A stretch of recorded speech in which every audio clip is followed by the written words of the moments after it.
My mother texted me at 8:43 that night. "You're just jealous and broke. Don't ruin my evening again." No call, no explanation. Just a sentence sharp enough to slice through everything that used to hold us together.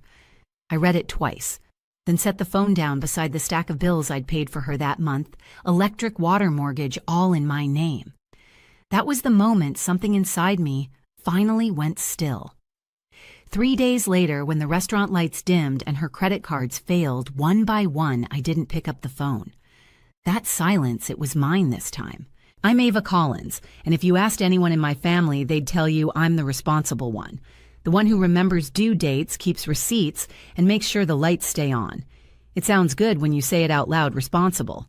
But somewhere along the line, responsible turned into useful, and useful turned into invisible. Growing up, my mom liked things to look perfect. Matching outfits for family photos, a clean table for Sunday dinners, and smiles that lasted just long enough for the camera flash. My little sister Chloe was the centerpiece of it all. Blonde, loud, and full of charm. Everyone loved her, especially Mom. I used to think it didn't bother me that we were just different. But even as a kid, I noticed how Mom's tone softened when she spoke to Chloe, how she called her my sunshine, and how with me she switched to, "Can you handle this for me?" By the time I was old enough to get a job handle, this meant paying for things no one talked about. Groceries that just got missed, the internet bill that slipped through the cracks, Dad's medication when insurance fell short. At first I didn't mind. I told myself it was family. Family helps family. But after a while, helping turned into habit, and habit turned into expectation. When I got my first real accounting job, Mom didn't ask how work was. She asked if I could add her to my phone plan. "Just until I figure out mine," she said. That was 4 years ago. The bill still comes to me. Then came the car insurance, the water bill, even the house payment when Dad's hours got cut. Mom said it was temporary. "You're good with money, Ava. You know how to juggle things." Every month I juggled a little more and they handed me another ball. It reached a point where my paycheck didn't feel like mine anymore. I'd get paid on Friday, and by Sunday half of it was gone auto drafts for accounts with their names on them, but my card underneath. Mom liked to brag to people about how independent we all were. She'd post family pictures and captions like, "Proud of my hard-working girls." Meanwhile, Chloe hadn't held a job in 2 years. Every time she posted a photo from some rooftop brunch, I could spot the credit card in her hand mine. The thing is, I don't think they saw what they were doing. I really don't. They'd gotten so used to me fixing everything that it stopped registering as help. It was just the way things worked. Mom asked, I paid. Chloe spent, I adjusted. Dad stayed quiet. But lately, something in me had started to shift. Maybe it was turning 29 and realizing how much of my 20s I'd spent covering for other people. Maybe it was how empty my apartment felt at the end of every month, knowing I could balance everyone's life, but not live my own. The night before Mom sent that text, I'd caught her on the phone with Aunt Diane. She laughed and said, "Chloe's doing so well. Ava's fine. She's always fine." I stood in the doorway unseen, holding the folder with their unpaid cable bill. That line stayed with me. She's always fine. It wasn't praise, it was dismissal, the kind that sounds harmless until you've heard it too many times. So when her message came the next night calling me jealous and broke it, didn't sting like before. It just confirmed what I already knew. In her eyes, I wasn't a daughter. I was the system keeping her world running until the day I decided to shut it down. It happened the week of Mom's birthday. She'd picked the restaurant herself, some upscale place with linen napkins and dim lighting that made everyone look a little richer. She sent the family group text a few days before dinner at 7. Dress nice. I showed up on time, of course. I always did.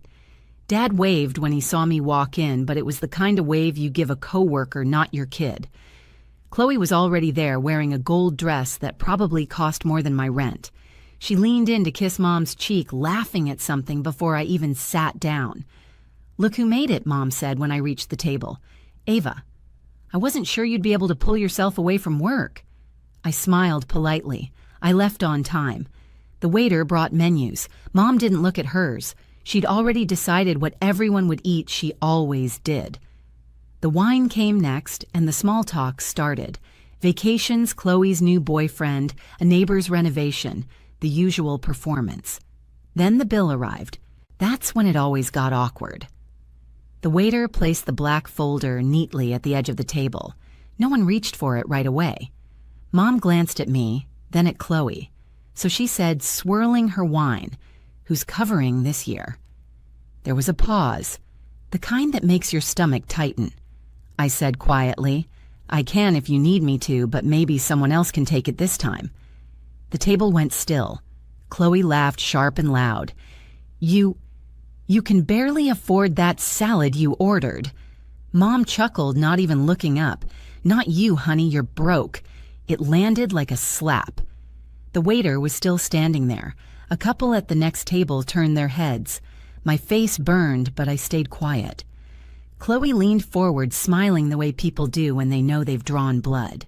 "Don't be so serious, Ava. You're always jealous when things aren't about you." Dad cleared his throat, but Mom was still talking, telling the waiter to put it all on the usual card. My card, the one tied to their account. I watched him swipe it, knowing the charge would hit my phone within minutes. No one said thank you. They just went back to talking, and I realized this was never going to stop. Not because they couldn't help it, but because they didn't have to. When dinner ended, Mom hugged Chloe first, then turned to me. "Don't make a big deal out of money," she said softly, as if I were the one who had caused a scene. I nodded, though my hands were shaking. "Sure, Mom, whatever you say."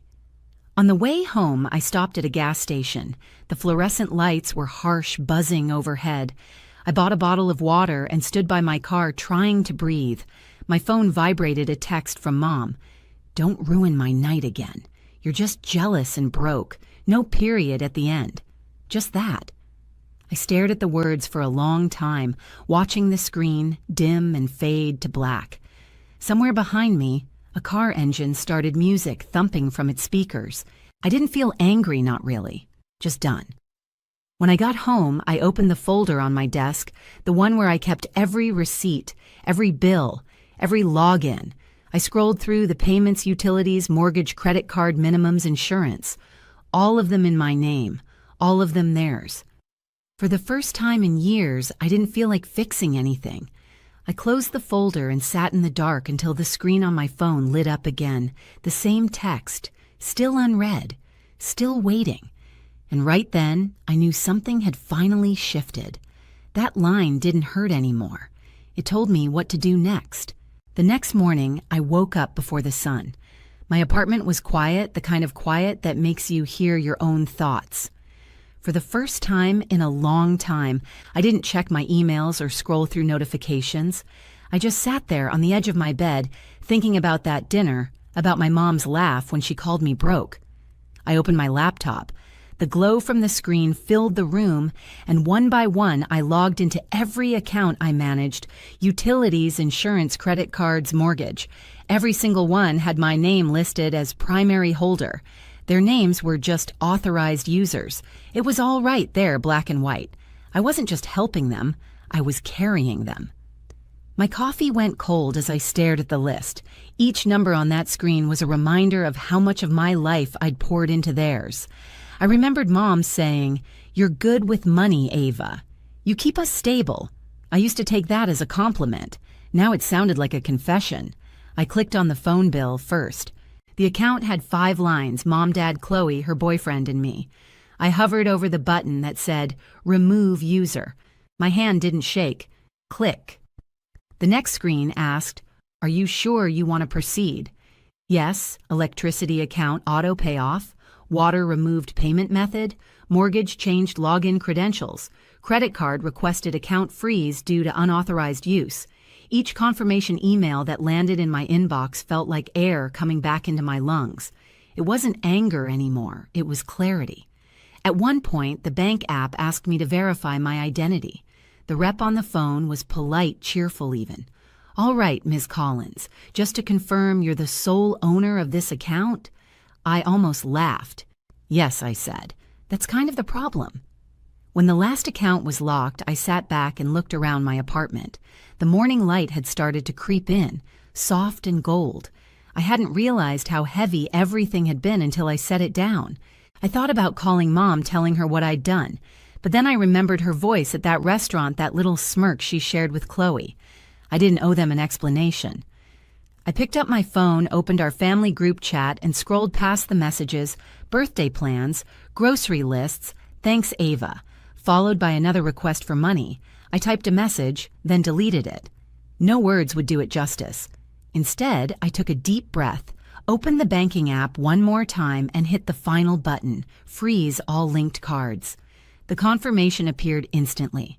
Account successfully frozen. 5 years of holding everything together undone in 5 minutes. I closed the laptop. The room was silent again, but this time it didn't feel empty. It felt mine. Outside, the city was just waking up. Somewhere my mother was probably getting ready for her day, blissfully unaware that the world she'd built on my back had just gone still. And I didn't feel guilty, not even a little. It took 3 days for the silence to break. It started on a Saturday night, Mom's belated birthday dinner, the one she'd been bragging about all week. Chloe had posted pictures of the restaurant's glowing chandeliers and captioned it, "Mom deserves the best." They didn't know yet.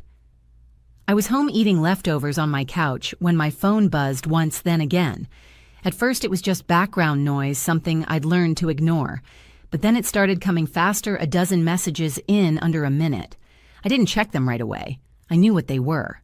At the same time, across town, the dinner was unfolding. I could picture it clearly. Mom in her favorite navy dress, Chloe talking too loud, Dad trying to calm everyone when things went wrong, and they did go wrong. The server came with the check, set it down gently on the table. Mom, confident as ever, handed over her card, my card. It must have taken a second for her smile to falter, then a frown. "I'm sorry," the waiter said quietly. "It's been declined." Mom blinked, confused. "That's impossible." "Try again." He did, twice. Same message. Chloe reached into her purse, pulling out her own card. Declined. The server's expression softened in that polite, uncomfortable way that people use when they're watching something fall apart. Could there be a mistake? Dad asked already, knowing there wasn't. The manager came over, speaking softly, trying not to draw attention. But in places like that, whispers move faster than sound. Heads started turning. Mom's voice rose. "There must be some mix-up. These are active accounts." When the waiter offered to bring another terminal, she snatched the receipt and muttered, "Forget it. I'll call the bank myself." That was probably when she saw the notification on her phone. Account temporarily frozen by primary holder. Primary holder. Me. By the time they left the restaurant, my phone was lighting up non-stop. Calls, texts, voicemails stacking one after another. "Ava, something's wrong with the cards. Call me right now. Did you change something?" Answer the phone. 92 missed calls. I let it ring. I washed my dishes slowly, the sound of water running over ceramic mixing with the faint buzz of my phone. I wiped the counter, made tea, and sat by the window.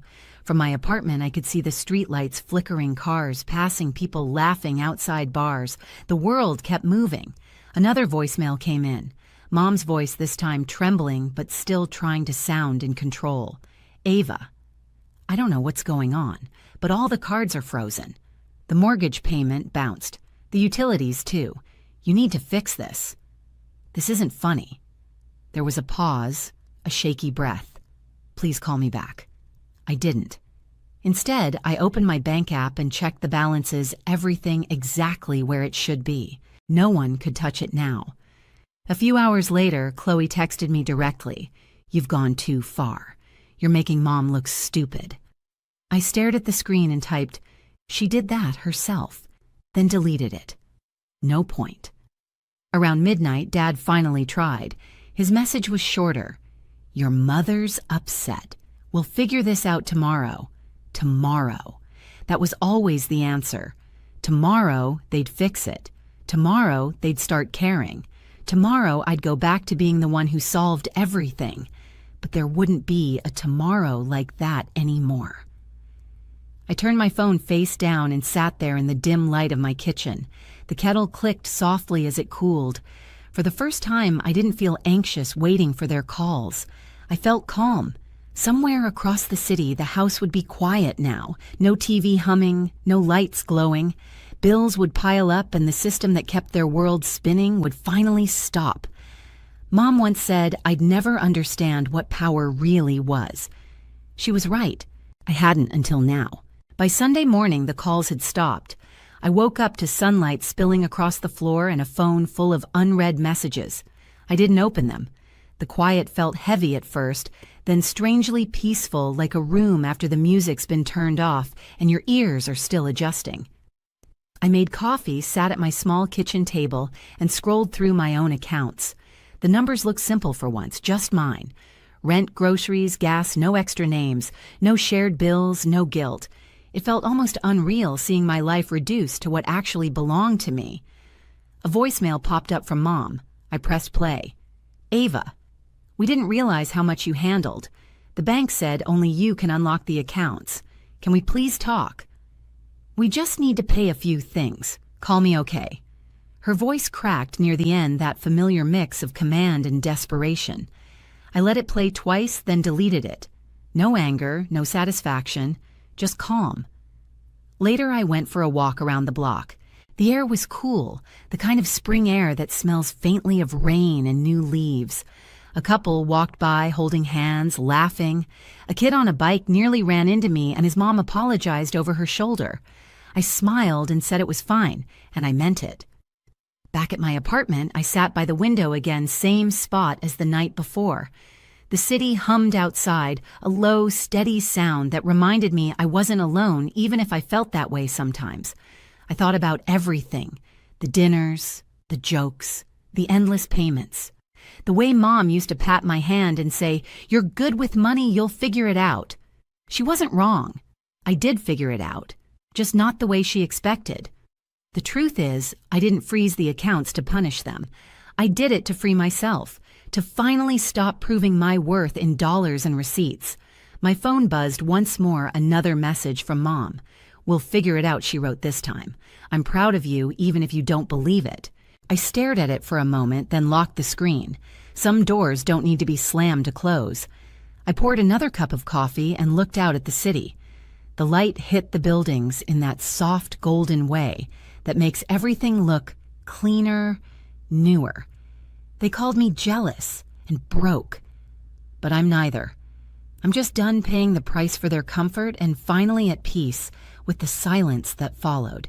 If this story hit close to home, tell me in the comments, have you ever had to draw a line with your own family? Your story matters here. And don't forget to like, share, and subscribe so you won't miss the next one.